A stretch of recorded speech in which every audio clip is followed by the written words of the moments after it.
Cześć, witam Was serdecznie. Dzisiaj zrobimy chałkę. Zapraszam. Rozpoczynamy gotowanie. Do naczynia miksującego wlać 300 g mleka. Tara. I zaczynamy. 300 g. Odważa się właśnie. Tutaj można zobaczyć.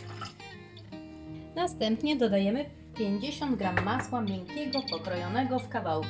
Ja mam tutaj takie przygotowane w Thermomixie, ale to innym razem. I odważamy.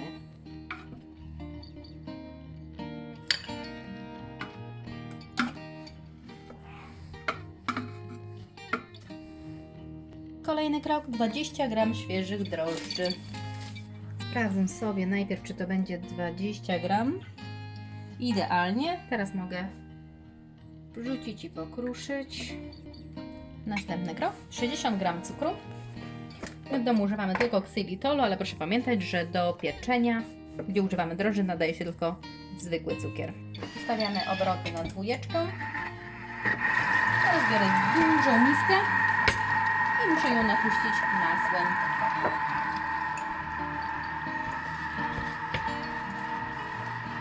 I do naczynia miksującego dodać 550 g mąki chlebowej, 2 płaskie łyżeczki soli,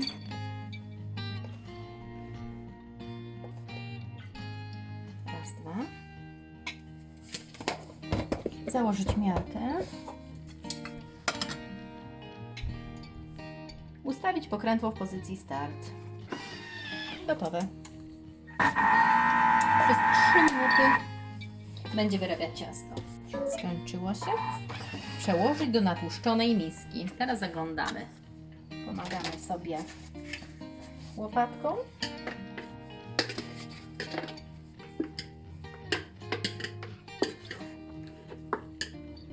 I następny krok. Przykryć folią spożywczą lub wilgotną ściereczką kuchenną. To przykryję folią. I pozostawić w ciepłym miejscu do wyrośnięcia do momentu, aż podwoi swoją objętość, czyli około 1 godziny. Tutaj jest moje ciasto. Tak, tutaj akurat mam 30 na 45, więc takiej długości będę układać te wałki. Biorę jedną część.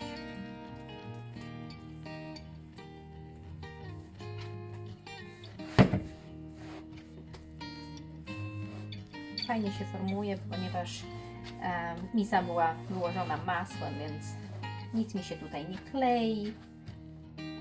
Następnie mam połączyć końce 3 wałków, spleść je ze sobą jak warkocz i połączyć końcami.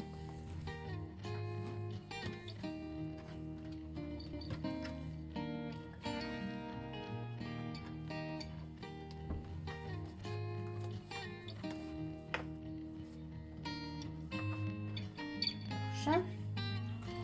Tak zaplecione ciasto mam umieścić na przygotowanej blasze.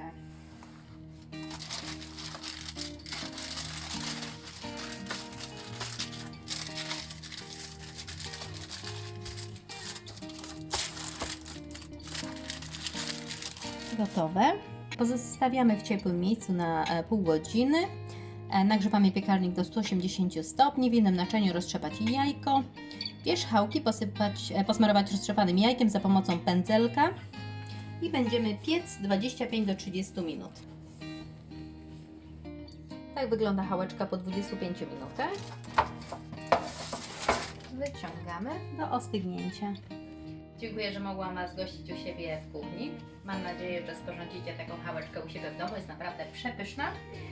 Zapraszam Was do komentowania i mam nadzieję do zobaczenia na następnym wideo.